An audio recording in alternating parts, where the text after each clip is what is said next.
Galaw-gaw, kay harot-harot tingnan, maliksi, di mapigil ang gaslaw. Galaw-gaw, ang lahat ginagalaw, napakaharot at pakiyaw. Sa nangyayari ngayon, Kit, kita mo, ang daming problema sa mga korte. Na mukhang wala na, everybody has a price. Kawawa ang citizenry sa mga kalokohan itong mga nasa judiciary natin. Wala na yatang malinis ngayon. At alam ko yung napabasa at napapanood ko yung mga sinasabi mo sa internet. I heard people in the street saying that justice has become illusory, fit only for masteral dissertation. Si Duterte po, sabi niya, o si Pangulo Duterte doon sa kauna-unahang zona niya. Totoo po yan. Bakit o kanyo? Tingnan nyo. Si dating Pangulong Marcos at dating Pangulong Arroyo, ang daming akusasyon sa kanila di ba? Denial of justice. Di ba? Pero nung sila na ang nawala sa pwesto, sila na naman ngayon nananaghoy. Nasaan ang hustisya? Di ba? Si dating Pangulong Arroyo, ano sabi niya? Sana ako na ang pinakahuling biktima ng injustice. Now, ano ang problema sa bansa natin? Tatlo lamang po ang problema sa bansa. Alam niyo to, ang unang problema rito, korupsyon. Ang pangalawa, korupsyon pa rin. At ang pangatlo, korupsyon din. Alam mo ba? Ngayon ang korupsyon, sino ang panganay na anak ng korupsyon? Human rights violation. Kasama dyan sa mga kapatid, land grabbing. Dato, sensya ka lang dato pero ako alam mo, naaawa ako sa, hindi lang sa inyo, sa lahat sa atin. Bakit kamo? Tingnan mo yung mga kaso laban sa mga Marcoses. 30 anyos na po. Dati-rati, ako lang 1,000 yung kaso isinampa sa kanila. Tapos ngayon, may natitira pang 46. Ni isa, wala pa nakukulong. Tama po ba? In contrast, sinampahan ng kasong RICO case sa New York ang mga Marcoses. Primarily, si dating Pangulong Ferdinand Marcos.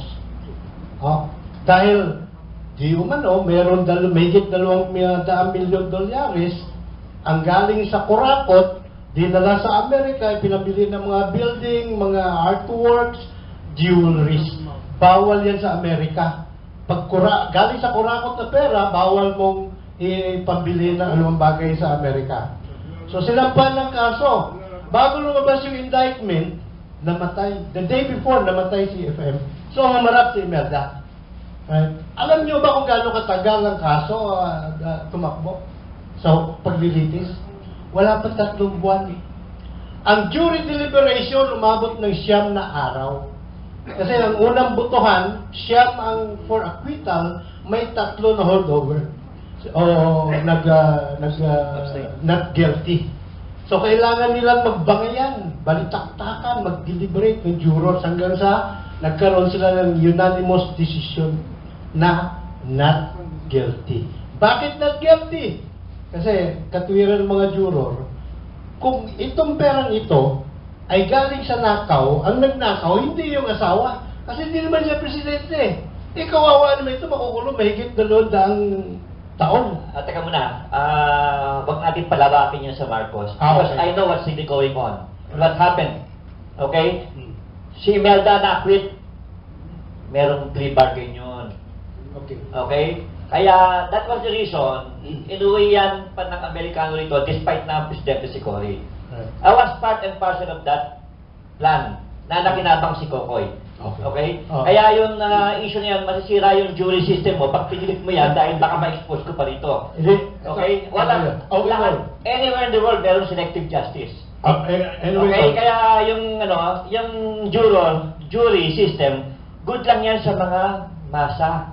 Pero sa malalaking tao, naaayos din. Kaya, yan ang hypocrisy ng sistema natin. Anywhere in the world, merong ganyan. Kaya, yung sa Marcos, mong ipilit yung na-quit Dalmarines, saan naubos siya doon? Yung account ni Imelda nakuha ng mga Amerikano. Yan ang untold story. Kaya nung umuwi yan dito, walang pera yan. Okay? So, alam mo, ang unang pinupuntuhan ko rito kung gaano kabilis yung Hindi, hostisya, I understand that. Pero sabi ko nga sa'yo, yung jury system, good yan sa level natin. Dahil tayo nagbe-benefit. Pero sa top level na ganyan, sila-sila rin. Dahil yung mga pinipili sa jury doon, eh, nakabata rin nila. Okay? Actually, I am about to say na hindi naman talaga sila na-acquit dahil sa sila walang kasalanan. Ang mga ari-ari, naka-frozen at eventually nakuha din ng gobyerno. Hindi lahat. Hindi pa lahat. Hindi pa lahat. Actually, meron pa kukunin ngayong end of the year. Okay? Now, anyway, so, ang sinasabi ko lang, gusto kong puntuhan, na ang ating problema rito, no, korupsyon. Yung problema natin sa droga, anak lang yan ng korupsyon. At ang kahirapan, apo na lang yan. Pati yung ating mga problema sa OFW. Now, bakit ang korupsyon di masasawa sa wata? Dahil ang ating sistema ng hustisya, ang siyang salot, namamanipula at nasisindikato. Hindi ko sinasabi na yung mga judges riyan, yung mga taga-sandigang bayan, mga justices sa Supreme Court, ay mga kurakot. Di ho. Ang sinasabi ko yung sistema, madaling namamanipula. Under jurist po sila. Pwede silang hanapan ng o singilin ng utang na loob. Ito mga judges. Ito mga justices. Pwede silang singilin ng utang na loob. Pwede din silang suhulan. Pwede din bantaan ang kanilang buhay. Ilan na ba judges ang namatay? 26 na yata sa bilang ni Chief Justice Sereno, no? So yan ang sistema na salot sa ating bansa. Ngayon, gumawa kami ng sulat para kay Pangulong Rodrigo Roa Duterte. At ang aming mungkahi rito ay kanyang sertipikahan na urgent, ang panukalang amenda sa saligang batas para idagdag sa karapatan ng mga Pilipino ang karapatan sa trial by jury. Tapos, nagka-copy furnish din po ito sa mga senador, sa mga kongresista, maging sa mga justices ng Korte Suprema dahil meron ding school of thought na kung pwedeng isama ng mga maestrado sa rules of court ang jury justice system. Now, ang Amerika po, wala tayong nadidinig ng mga masyadong corruption, human rights violation, extrajudicial killings. Wala tayong marinig. Kung meron mga napapatay doon ng mga negro, ng mga pulis, yun po ay simpleng kaso ng siguro galit. Kasi alam mo na, may lamat. Dati na yung mga itim at mga puti, may hindi pagkakaunawaan na yun, no? Pero hindi siya malawakan. Bakit to? Kasi nung binuo ang bansa ng United States of America, ang naging pundasyon ay trial by jury. Diyan po nanggagaling ang sinasabing government, ang demokrasya na government of the people, by the people, for the people. Mga mamamayan po, randomly selected. Kaya hindi katulad ng mga judges na pag sinabi mong sa sala ni judge ganito, antimano pwede mo ng bulungan, lapitan, hanapan ng mga ano tawag nito, yung mga elders nila sa fraternity. Meron pa nga isang grupo ng mga abogado rito, may blue book. Lahat ng mga miyembro nila sa fraternity, nakalagay doon kung saan nagtatrabaho, anong ahensya ng gobyerno, telephone number. Kaya pag may problema sila, yung blue book agad, tatawagan, Brad, atin ito. So, gusto natin patinuin ang bansa natin, no? Ito, panawagan natin sa kay Pangulong Duterte, sa mga senador, kongresista. No? Gawin natin totoo ang demokrasya sa bansa. Ibigay ang kapangyarihan kung saan nararapat sa mamamayan. Ngayon, may mga argumento, sabi nila, ang mga mamamayan daw, hindi pwede pagkatiwala sa kanila paghuhusga sa mga kaso sa Korte ng karamihan sa mga Pilipino kulang sa pinag-aralan. Tama po ba yung argumentong yun? Hindi ho. Bakit kamos? Sa bawat kaso, dalawang hinahanap. Yung isa katotohanan, yung isa batas. Yung katotohanan ang hinahanap ng mga mamamayan. At magaling sila dyan, miski mga justices sa Supreme Court sa Amerika, aminado sila na mas magaling tumuklas ng katotohanan ang mga ordinaryong mamamayan. Kasi yan ang experience na tangan-tangan nila sa korte, sa araw-araw na pamumuhay nila. Yun ang kanilang batayan. Sentido común. Di ba? Ang paghahanap ng batas, yung mga judges, kasi yun ang pinag-aaralan nila eh. Di ba? Isang magandang halimbawa na to, ano kung bakit gaano kagaling pag ginamitan ng sentido común. Si Haring Solomon, may dumating sa kanilang 2 babae, may isang bata pinag-aagawan. Ano ang sentido común na ginamit ni Haring Solomon? Gwardiya, hatiin mo itong sanggol, bigyan ng tiki-tikisang parte ang 2 nanay. Yung isa umiyak, nagmakaawa, huwag na ho, mahal na hari. Bigyan nyo na lang sa kanya. Yung nagmakaawa ngayon, sabi ni Haring Solomon, yan ang tunay na ina. Sentido común, ginagamitan po yan, o kombinasyon po yan ng utak, puso, at konsensya. Etong mga judges na nakapwesto sa atin, unfortunately, tahasan ko sasabihin, ang ginagamit lang lagi, utak. May nauutakan tayo palagi. Utak sa bulsa, ikaw naman. No? Thank you. Kit. Alam mo, sa totoo lamang, okay yung jury, no doubt about it. Pero sa level lang natin talaga. Dahil pag sa taas yan, napi-plea bargain. Just like in America, pagka may pera ka, at alam nyo, marami ng president dito. Yung isang mama nga dyan, pumunta ng Amerika, sinabihan ng US Ambassador na huwag kang pumunta at pupusasan ka ron. Uminto sa Japan, umuwi. Tapos pinapunta yung isang cabinet secretary sa Amerika na may contact sa Washington DC. Biniyaran, plea bargain, pag nakapalit na ng Amerika. Okay, so ganyan lang yan, kasimple. Kaya tayo, ang importante dito sa atin, ay meron tayong isang leader na who walk the talk. Hindi pwede yung puro propaganda dahil hindi lahat ng Pilipino tanga. Lalong-lalo na, kaya nga nung yan ang nasasabi ko nun sa kay Presidente Duterte, hindi ko akalain na si Bongo lang pala makakausap ko. Sabi ko, baka mamaya magaya ka kay Thaksin ng Thailand. Just kaya nung hindi malaman ko si Bongo lang ang kausap ko, what about it? Ano sinabi ko? Si Thaksin, kunyari anti-drugs, nilinis niya yung heroin operation sa Thailand. Anong pinasok niya? Shabu.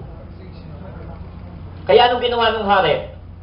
Nagkudita, tinanggal siya bilang Prime Minister ng Thailand. Alam nyo, ito Asik, kahit What else is new? kahit gaano ka sincere ang Pangulo Duterte sa paghahabol doon sa mga korap. Sabi mo nga, lifestyle check. Okay. Ang malaman kung korap ang isang official is just one thing. Para patunayan mo siya sa husgado is another thing. Diba? So, dyan nagkakatawa, hindi mo, dito sa sistema sa atin, hindi agad na nabubuking, let us put it this way. Yung mga kurakot dito, para mo mabuking, dadaan ka sa butas ng karayom. Para mapanagot mo sila sa husgado, dadaan ka sa karayom na walang butas. Hindi lang yun. Yung isang cabinet secretary, nagyayabang pa sa Facebook, sinusuri yung Rolex. Gano'n na ba karami yung pinirmahan mo? Mga class A lang yung Rolex. Alam mo, mahirap sa mga taong ito. Kala mo may tatagong sekreto. Hindi nila alam, yung naging kausap nila, hindi na magpapahamak sa kanila. Kaya, ewan ko kung naiintindihan nila yung laro nito mga kawatan, yung mga evil genius ng mga operator Nung pumunta kami sa Palawan early this year, yung pamilya Gansing, isang bomba, buti nga sa inyo, inagawan lang kayo ng lupa sila isang buong pamilya kinulong. Kinulong. Ano pa ng apelido? Gansing. Nandun sa YouTube account ko yung ano na yan. At hindi lang yun, marami pa mga inaagaw na lupa. Yan yung sinasabi ko. Pagdating, sila, alinsunod sa batas, yung IP law, di ba, may sarili silang gobyerno, dapat pwede niyong litisin sa sarili niyong hukuman yun. Ang problema, kahit na mapatunayan nagkasala sila, wala naman kayong pulis para ipatupad yung kung ano man dapat. So, sabi ko nga tol, sa mga katutubo sa Palawan, at yun ay nagkasundo-sundo na kami, magtulong-tulong tayo para ibalik yung dating justice system sa bansa, which is sa trial by jury of elders nung araw, ang sistema sa atin, konting modification lang kasi medyo nag-evolve na yung jury system. So gawin na natin yung, kumbaga lahat ng mga Pilipino pwede kasali maging juror. Tahasa ko po sasabihin na para tumino ang bansang ito, huwag nating paghanapan ng solusyon ng mga nakapwesto sa gobyerno. Kasi in the first place, sila ang problema eh. Baka, binigyan na nga namin kayo ng problema, hanapan niyo pa sa amin ng solusyon. Para tumino ang bansang ito, nasa kamay ng bawat Pilipino bilang mga juror. Oh? Ganun na kasimple po. Kaya kung sana, suportahan po natin ang amenda numero 1. Layunin na idagdag sa ating mga karapatan ang karapatan sa trial by jury. Kasi ito lang yung missing link. Sipin nyo ha, ang pundasyon ng isang bansa ay ang Bill of Rights. Tama to? Bill of Rights, yan ang pinaka-importanting dokumento sa saligang batas. Yun nga lang, kulang. Ang kulang sa ating Bill of Rights ay karapatan sa trial by jury. Alisin mo yung karapatan yan. Lahat ng karapatan natin. Kung sino yung gusto mag-ari-arian sa gobyerno, pwedeng yurat-yuratan at wala tayong magagawa kahit tayo ay mga soberano. Sa ganang katuruan ng Iglesia ni Imam Emiza at Rabbi Jesus Tindig Katao Inc., ang lahat ng problema at sakit ng Pilipinas ay maihahalin tulad sa isang malaking puno na pinalaki at pinatatagnan ng bigit kumulang 50 dekada. Ang 5 dekadang labanan ng pulahan at dilawan ay tao na ako sa mundong ito. Sa pagsusolusyon sa problema at paggagamot sa sakit ay kinakailangan gumamit ng bilang na 3 na ready, get, set, go. Kaugnay ng pagsigaw ng uha, 0 hanggang 13, 13 hanggang 30, 30 at hanggang 33.30 na may alpha hanggang omega na prosesong dapat gamitin. Dahil ang katuruan at doktrina ni Imam Emiza at Rabbi Jesus ang magtatanggal sa piring sa mata ni Lady Justice upang magliwanag na ang kaisipan ng mga tao na kanilang kawangis at gamitin ang mata sa pagtingin ng ebidensya at tenga sa pakikinig sa testigo at iproseso sa isip at sentido komon ng taong nasa gitna na siyang titimbang sa magkabilang panig. Ako po si Mami Yet Robles, ang mami at babaeng lagalag. At ito ang aking balita, news, para sa kaalaman ng buong Pilipinas at buong mundo, North, East, West, South. Hanggang sa muli! At pakialam, galaw-gaw, kung tawagin siya'y ganyan, kang karo.